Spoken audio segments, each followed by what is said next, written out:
Hi everyone, welcome to the week 2 demonstration of the individual assignment requirements for VCT 330, working with the layers in Photoshop. In this week's assignment, you're going to use 3 images. You're going to add a border to one of the layers. You need to change the opacity of the layer to let the other layers show through. I'll show you how to use the eraser tool to brush out parts of the photo. And then you will submit the Photoshop file. Make sure you don't flatten those layers because I will be looking for those. In addition, you'll be submitting a Word document with a discussion of the steps you took to complete this assignment. So I've been working in Photoshop a little bit prior to this demonstration, and here is what I've come up with to meet the project requirements. Of course, you're more than welcome to go above and beyond on this assignment and really get creative in Photoshop, but this will meet the minimum requirements. So what I did was I found 3 images that I took from Disney on my last Christmas vacation, and I found some other clip art off on the internet. Now make sure that if you're using internet pictures that you do need to cite those resources, and you can cite them in your Word document when you submit it. There's no size requirements for this assignment, so what I did was I figured out the width of the images all combined. So I'll show you how I first start out here. Here's my main images that I'm going to start working with. So I'm just going to click and drag to Photoshop. That will open them. You can also go to File, Open as well. And I'm just kind of curious what size images these are. So if I go up to Image Size, it will tell me how big they are. So this is really quite big. I mean, 48 inches by 72 inches.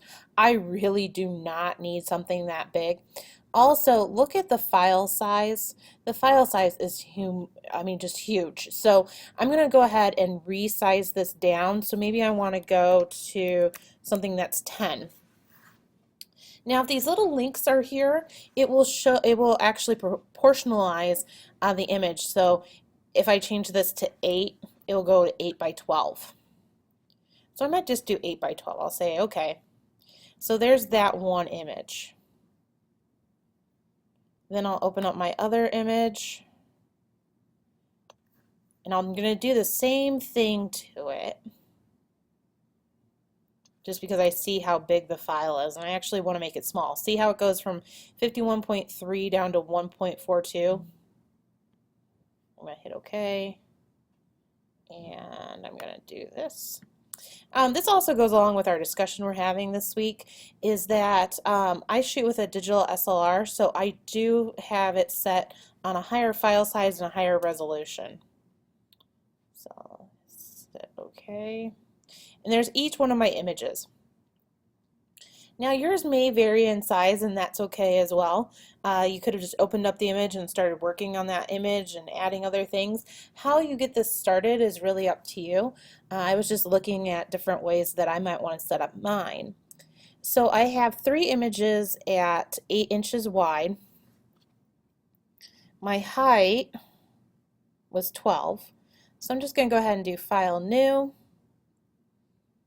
I'm going to do 8 by 12. 300 resolution is commonly used for print, as well as CMYK color. Now what you'll notice is that your file size will get pretty big. If your file size blooms too much, you won't be able to submit it unless you zip it. So just be aware if your file size starts to get too big that you really might want to crank this down.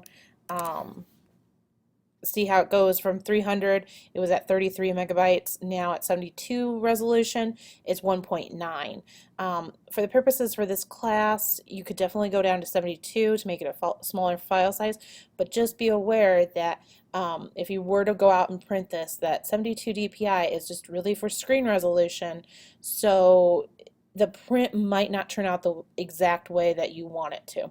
But for the cases of the class, we'll just go ahead and do 72. Oop, I went the wrong direction. So if that happens, you can do canvas size and you can change it right there. I meant to have a width of 12 well, actually a width of 24 and a height of 12. So here is my image, my canvas. And to get these images over, I'll just do Command A for select all, Command C for copy, and then I'll just paste it. I'm using the Move tool to move my layers around. Since we're on the topic of layers, here's your layer panel. If I double click on it, I can give it a name. So maybe I want to name it Colorful Castle. Naming layers is going to be really important when you get files that have multiple layers so that you can quickly find whatever images you need to work with. Then I'm going to grab my other one, Command A, Command C, and I can paste that. I'm going to move it around. I'm going to come over here and I'm going to say Cinderella on Castle. And then I'm going to come over here. I'm going to copy that one again. I'm going to paste that one. And I'm going to say Castle with lights. And then what I'm going to do, I'm just going to close these because I'm not going to use them anymore.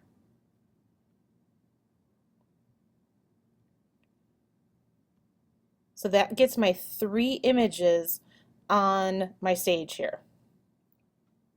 I found some other images that I wanted to work with, such as some Christmas lights. So here's my Christmas lights.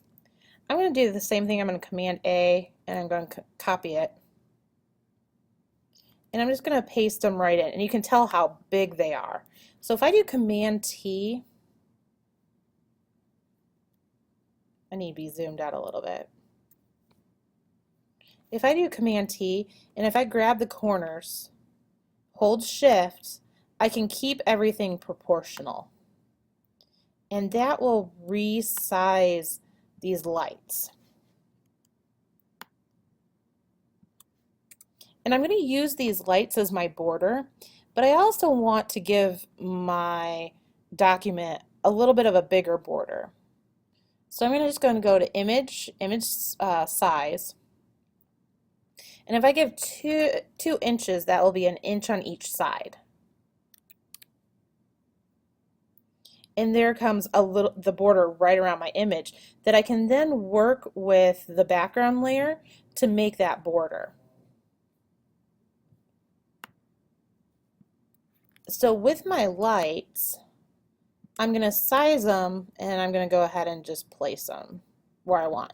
Now you're probably wondering, how did I get that huge strand of lights? What I did was I duplicated them. So I right-clicked in my layer panel and I said duplicate layer, and then I just dragged, pulled, and then I had a duplication. Same thing again.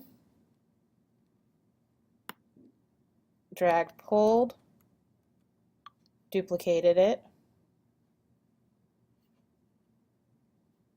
did it again. Now this is just if you want some Christmas lights. I mean, you could do it with anything that you wanted to create a crazy border with that maybe you only had a chunk of an image. So there's my Christmas lights. If I hold Shift, I can select all of the lights, and if I right click on it, I can say merge layers, and now they're all one piece instead of individual pieces. So then I could really just come, duplicate it again, and then I can have a top set and a bottom set. Another thing to think about is if you just want a plain border without the lights, if you click on your background layer, you could make a gradient. So if I just want to fill it with whatever color gradient, I can do that. The gradient tool, you just drag and pull. So then I don't really need my lights. I've created a border around my images anyway. So being creative, it's just completely up to you. Lastly, to meet the requirements for this assignment is I need to have some sort of image that I've erased or changed the transparency on, or both in the same image. So I'm going to use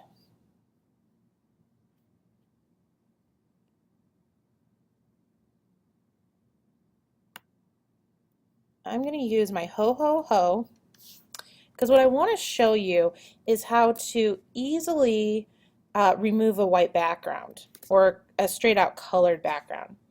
Now with the layers, you might have to drag and rearrange, and all I was doing was dragging and pulling, and that will rearrange the layers. So then I'm going to do Command T. I'm going to size it. If I go underneath my eraser tool, there's this background eraser tool, magic eraser tool. So I'm going to just go ahead and click on that and see how it just removes the white or whatever I click on. Now I'm not going to be too picky, but eventually I will need to go in here and remove the other pieces of white. I can do Command T, and maybe I want to make this a little bit bigger. Maybe I want to put it on top of the castle.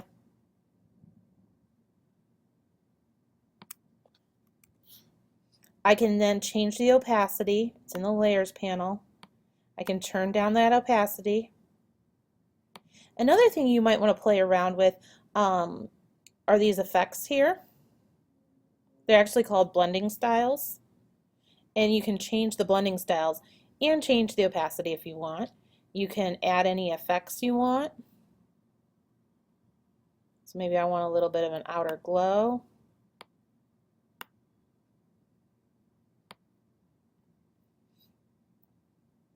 You can then, I need to erase some pieces. I did that with my background eraser tool, but let's say now I want to add in Mickey Mouse.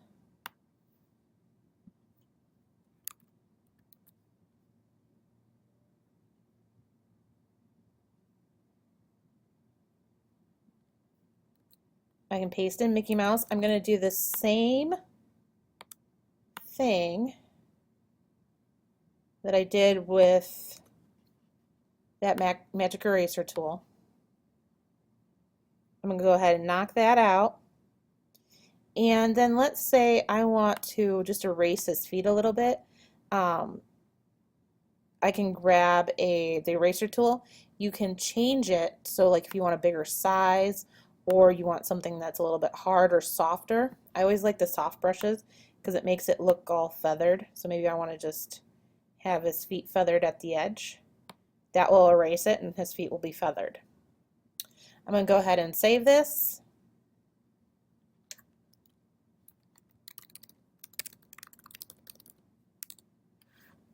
And I want to make sure that I don't save it any other way but a Photoshop document for submission, because I want to see these layers.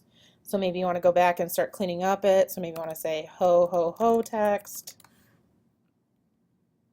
Mickey. You can also do layer groups if you want with the layers. So I can say new group, and maybe I want to say lights. What's nice about working with groups is that you can turn off the entire group instead of individual layers. These little eyeballs will turn on and off layers. And then I'm going to save this, and I'm going to submit it by the deadline, in addition to my Word document that describes the steps I went through. Looking forward to seeing your photo montage. If you have any questions at any time, please feel free to let me know.